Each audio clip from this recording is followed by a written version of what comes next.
예수님께서 성전을 정화하는 사건이 나옵니다. 예수님이 유월절 날 예루살렘에 들어가셔서 노끈으로 채찍을 맞으셔갖고 예루살렘 성전을 다 뒤집어 엎어버리는 사건이 나옵니다.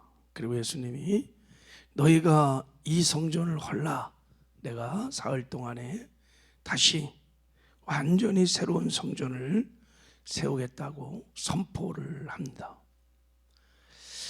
이것이 당시 유대인들에게는 엄청난 충격적인 사건이었습니다. 그들은 철저하게 성전을 중심으로 살아가던 사람이었는데 엄청난 충격적인 사건이었습니다. 예수님에게도 이 사건이 얼마나 유대인들에게 핍박을 받고 조롱과 멸시를 당하는 사건이 됩니다.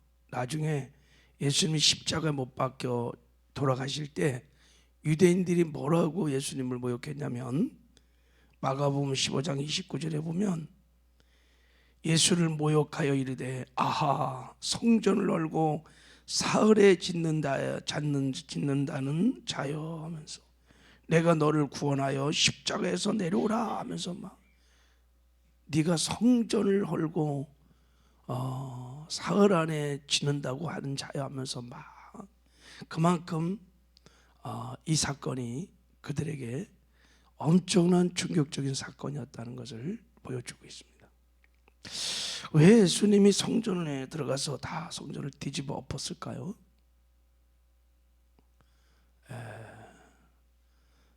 성전이 타락해서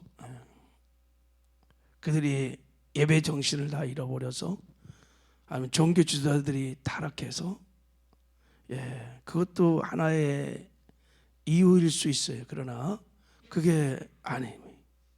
예수님이 성전을 다 뒤집어 엎었던 의도가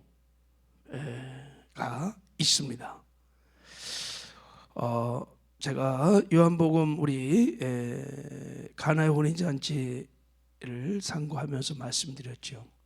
요한복음에 나오는 기적의 사건들은 다 표적으로 봐야 한다. 표적, 세메이온. 기적 자체가 중요한 게 아니라, 사건 자체가 중요한 게 아니라 그 사건과 기적을 통해서 하나님이 말씀하고 싶은 메시지가 있다는 거예요. 그러니까 예수님께서 성전을 뒤집어 엎으면서 하고 싶은 메시지가 있었다는 거예요. 근데 아무도 그것을 알지 못했어요. 제자들도 알지 못했어요. 보세요. 22절. 자, 한번 22절 한번 읽어볼까요? 시작. 죽은 자 가운데서 살아나신 후에야 제자들이 이 말씀하신 것이 기억하고 성경과 예수께서 하신 말씀을 믿었더라. 나중에 예수님께서 죽으시고 부활하신 것을 보고서야 이 사건을, 이 말을 이해했다는 거예요. 아무도 몰랐대. 그럼 이 성전 정화 사건을 통해서 무엇을 말씀하시려고 했을까? 우리 결론적으로 말씀을 드리면, 예수님이 메시아 그리스도이심을 드러내는 사건이에요. 이것도. 그리고 메시아이신 예수님이 왜 이 땅에 오셨는지, 내가 메시아로서 무엇을 앞으로 할 것인지를 보여주는 표적입니다. 예표. 그것이 뭐예요? 눈에 보이는 성전을 다 헐어버리고 아무도 상상하지 못했던, 인류의 역사에 전무후무한, 정말 아무도 생각하지 못했던, 창세전에 하나님의 비밀 안에 있었던 새로운 성전, 살아계신 주님의 몸, 새로운 성전이 이 땅에 예수님이 세우시겠다는 거예요. 할렐루야. 그래서 오늘 본문을 통해서 교회가 어떻게 세워졌는지, 그리고 교회는 무엇인지를 분명히 깨닫는 은혜가 우리 모두에게 있기를 주님의 이름으로 축복합니다. 그래야 오늘 본문 말씀을 통해서 하나님의 음성을 들을 수 있어요. 교회가 무엇이냐, 나는 누구이냐? 어떻게 우리가 주님의 몸인 교회가 성전이 됐니? 지금 하나님께서 우리를 성전 삼고 우리 안에 오셔서 우리와 함께 하시는, 우리가 하나님의 영광스러운 교회 성전인 것이 깨달아지고 믿어지는 애가 있기를 주님의 이름으로 축복합니다. 그거를 못 깨달으면 이제 예수님께서 채찍을 맞으셔서 노건으로 성전을 척결하는 것처럼 우리에게도 동일하게 하시는 메시지 사실은요. 깨달아야 돼요. 예.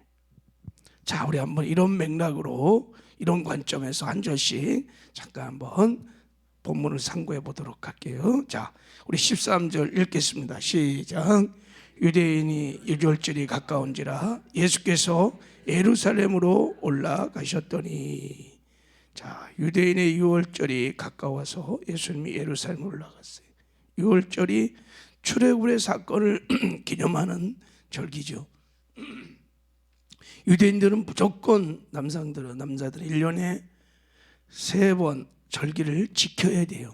유월절. 그래갖고 막 흩어졌던 유대인들이 이 절기가 되면 다 예루살렘으로 모이는데 거의 막 13만 정도 이렇게 남성들만 모인다 그래. 그러면 거기 여자 뭐 아이들 합치면 얼마 될까요? 어마어마한, 막 우리 예루살렘 성전 가봤죠. 예. 한 100만이 되는 사람들이 막 모여. 그러니까 막 엄청난, 이게 지금 절기인 거예요, 여러분. 게다가 남성들이 한 13만 모이는데 제사를 지내려면 막 일주일씩 제사를 지내는데 2마리 제사 제물만 드려도 26만 마리의 양 염소가 막 죽어가는 거예요. 한번 상상을 해보세요, 여러분. 10마리 잡는 것도 여러분 이 장난이 아니에요. 20몇 마리씩 막 26만 마리씩 막 잡아가니까 막 그날 그 예루살렘 성전이 어떤지를 여러분이 감을 잡은. 자, 이런 날 예수님이 이제 성전을 들어가서 14절 읽어요. 시작.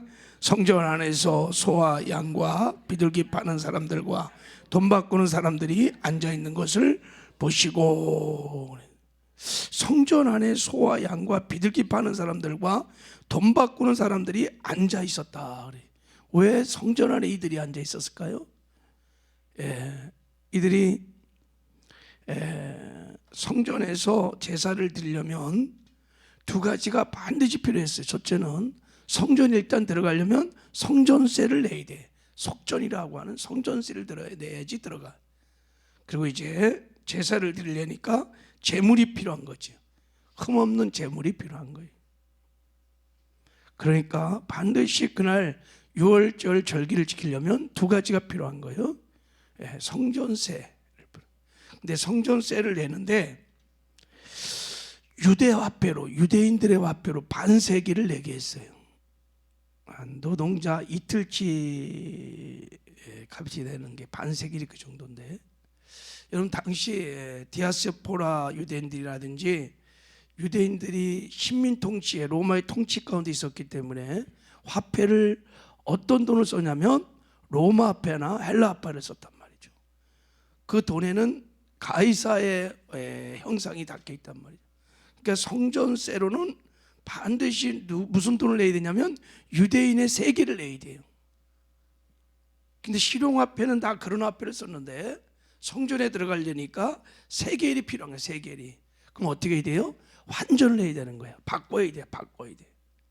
그러니까 그 엄청난 사람들이 그걸 다 바꿔야 되니까 여러분 성전 안에 돈 바꾸는 사람이 있겠죠, 그죠? 환전하려고. 그것도 막 100만이 모였다고 생각해 보세요. 어마어마한 거예요. 그런 환전을 하는 주도권을 누가 잡고 있었냐면 산헤드린 공회가 잡고 있었어요.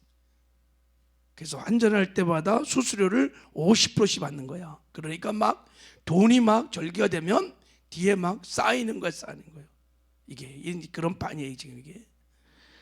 또 재물을 드려야 되는데 흠도 없고 티도 없는 제물을 드려야 되는데, 여러분 그 흩어졌던 유대인들이 그 집에서 아무리 좋은 제물을 갖고 오다가 뭐 다칠 수도 있고 뭐 병들 수도 있고 그러니까 다 성전에 와서 제물을 산단 말이죠. 그리고 다 그 성전에 가축 시장들이 다 정해져 있어. 거기서 사와야 대제사장들이 허락을 해주는 거야. 이제 성물을 가져오면은 확인을 해봐야 되잖아. 이게 이 흠도 티도 없는 제물인지. 근데 그 시장을 누가 장악하고 있냐면 제사장들이 다 장악하고 있는 거예요. 이렇게 봐갖고 우리 가축 시장에서 사온 거면 오케이 제물. 아니면 불합격 놓으면 어떻게 되는 거예요? 그러니까 다 지금 이게 짜고 치는 고스톱판이 된 거예요. 그런 배경이 있는 거예요. 그러니까 성전에는 막 하나님이 주인이 아니고 대제사장 산해된 공이 막 종교 지도자들이 꽉 잡아갖고 이제 다 성전이 다 사유화돼 갖고 타락한 거예요. 지금도 마찬가지. 교회가 어떤 사람, 어떤 조직에 사유화되면 교회는 다 타락하는 거예요. 자, 그래서 이런 배경하에 예수님이 이제 성전을 척결하는 거예요. 15절 읽어요. 시작. 노끈으로 채찍을 만드사 장애소를 다 성전에서 내쫓으시고 돈 바꾸는 사람들의 돈을 쏟으시며 상을 엎으시고, 이렇게 타락한 성전을 보면서 예수님이 분노하셔갖고 다 때려 엎은 거예요. 막 다 이렇게. 근데 여기서 여러분, 예수님이 이렇게 행동했던 더 깊은 이유가 있어요. 자, 오늘 본문을 표적으로 보자 그랬어요. 왜 이렇게 가셨을까? 예수님이 한번 그거 뒤엎은다고 그게 성전이 정화가 되겠어요? 다 뿌리가 지금 수년에 걸쳐서 다 뿌리가 박힌 건데, 그것은 예수님께서 지금 저 눈에 보이는 재물, 재산은 다 그림자예요. 그림자. 진리의 실체인 예수님이 오신 거예요. 이제 저런 그림자인 재물, 제사 이런 건 이제 필요가 없어요. 예수님이 속죄 제물로, 메시아로, 화목 제물로 오셨어요. 이제부터는 저런 제물, 저런 제사, 저런 피해 제사, 그리고 성전은 필요가 없는 거예요. 진리의 실제신 예수님이 다 이제 십자가에 죽으시고 부활하심으로 완성을 할 거예요. 그래서 예수님께서 성전에서 다 쫓아내신 것입니다. 근데 유대인들은 이런 예수님을 메시아로 인정하지 않았기 때문에 예수님이 그렇게 행동하는 것에 대해서 전혀 감도 없어. 몰라.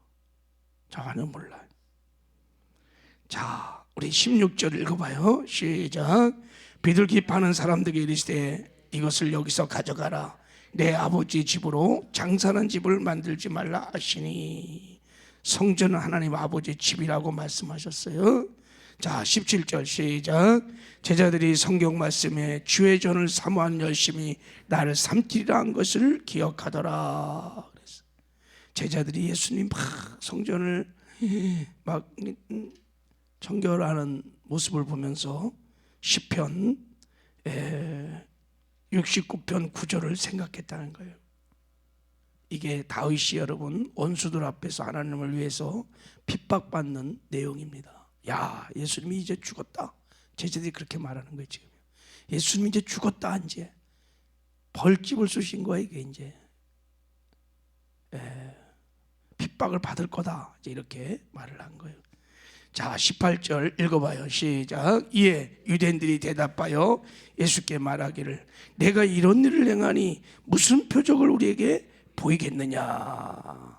제자들이 염려한 대로 산해된 공회원 관청이 그 성전 마당 위에 위치해 있단 말이죠. 그러니까 즉각 나온 거예요. 어떤 놈이 지금 이게 즉각 나와서 보니까 예수인 거예요. 예수. 여러분, 이 사건은요 공생의 끝자락에 있었던 사건입니다. 그냥 요한이 좀 편집의 의도를 가지고 앞으로 당긴 사건이, 그러니까 예수를 다 알고 있었단 말이죠. 와, 예수가 성전을 되어버려. 그래서 그들이 말합니다. 내가 이런 일을 행하니 무슨 표적을 우리에게 보이겠느냐. 이제 무슨 말입니까? 이런 일을 할 수 있는 권세를 가진 사람은 우리가 기다리고 있는 메시아밖에 없어요. 진짜 네가 메시아가 맞는다면 네가 메시아라는 것을 나에게, 우리에게 보이라는 거예요. 네가 메시아라는 그리스도라는 표적을 보이라는 거예요. 진짜로 이제 네가 정말 할 수 없는 선을 넘어도 진짜 이제 넘어서란 데 선을 넘은 거예요. 그러니 네가 메시아인 것을 보이라는 거예요. 사실은 예수님이 지난 3년 동안 메시아 되심을 보여줬습니다. 귀신 쫓아내고 병 고치고 막 자연을 다스리고 죽은 자를 살리시면서 당신의 메시아 되심을 다 보여준 거예요. 근데 유대인들은 믿지 않아요. 안 믿어요. 인정을 안 해요. 그러니까 지금 이런 말을 하는 것이, 그때 예수님께서 이제 하신 말씀, 그래 내가 보여줄 것이다. 내가 이 표적을 보여줘만 너희들이 내가 메시아임을 알게 될 것이다. 그래서 이제 하시는 말씀이에요. 자, 19절 자 읽겠습니다. 시작. 예수께서 대답하여 이르시되 너희가 이 성전을 헐라 내가 사흘 동안에 일으키리라. 너희가 이 성전을 헐라 내가 사흘 동안에 일으키리라. 이것이 내가 메시아이신 그리스도라는 표적이다. 일으키라. 나는 이 일을 왔다는 거예요. 자, 이게 무슨 뜻이에요? 예수님이 하신 말씀이 너희가 나를 죽이라는 거예요. 그럼 내가 다시 부활할 것이다. 내가 부활하면 이 땅에 너희들이 상상하지 못했던 새로운 성전이 세워지게 될 것이다.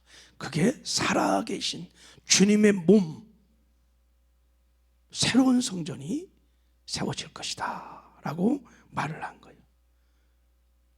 근데 이런 예수님의 말을 말귀를 알아듣지 못해. 아무도 알아듣지 못했어요. 그러니까 이제 자 헛소리를 하는 거예요. 20절 읽어봐요. 시작. 유대인들이 이르되 이 성전은 46년 동안의 지역권을 내가 3일 동안에 일으키느냐 하더라.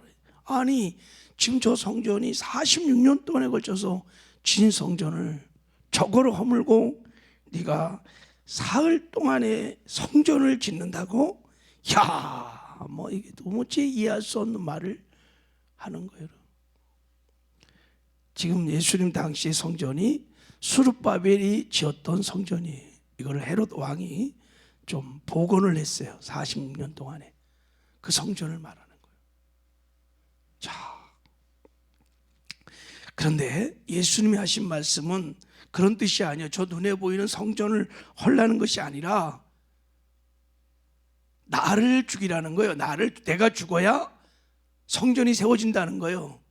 내가 죽어야, 내가 부활해야 성전이 세워진다는 거예요. 그래서 21절 읽어요. 시작.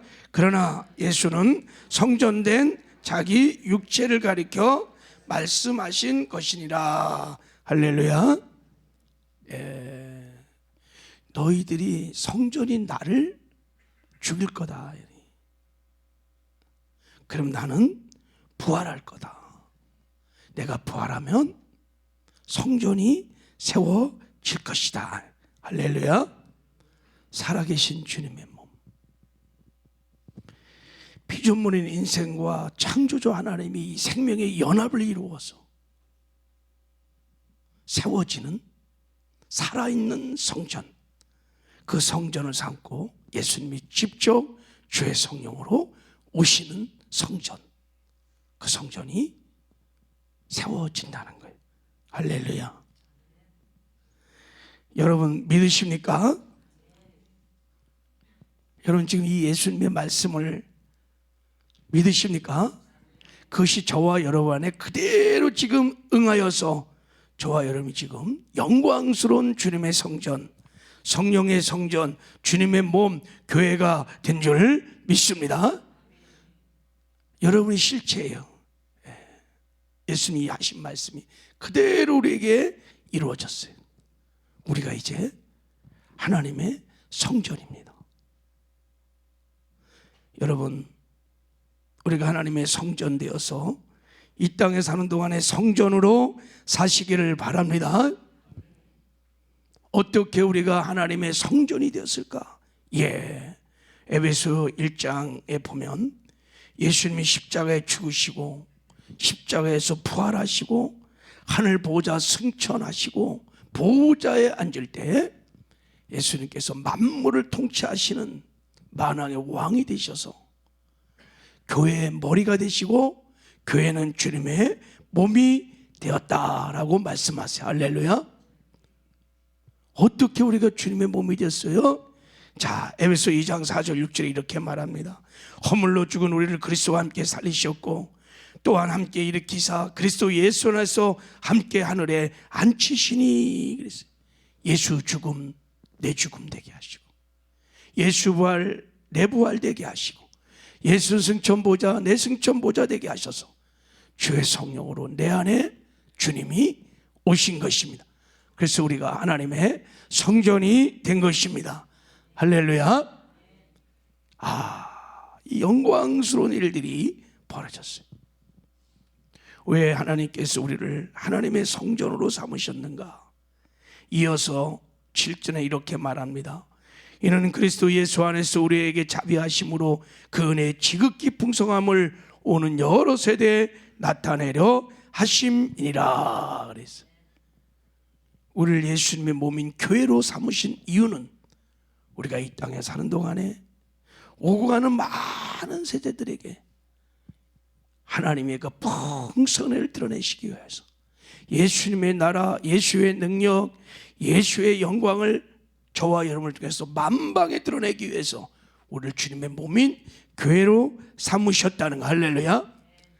그러므로 우리의 이 땅에 사는 사명은 뭐냐면 성전이 되어서 성전으로 사는 것입니다. 주님을 드러내고 나타내는 작은 예수로 사는 것입니다. 이게 우리의 사명인 거예요. 바라기는 주의 성전 되어 주의 성전 오늘도 사시길 바랍니다. 그럼 내가 죽어야 돼요. 내가 죽고 예수로 살아서 여러분이 가는 곳마다 여러분의 일상의 삶에서 주님을 드러내고 나타내는 작은 예수의 성전된 삶을 사시기를 주님의 이름으로 축복합니다. 하나님 아버지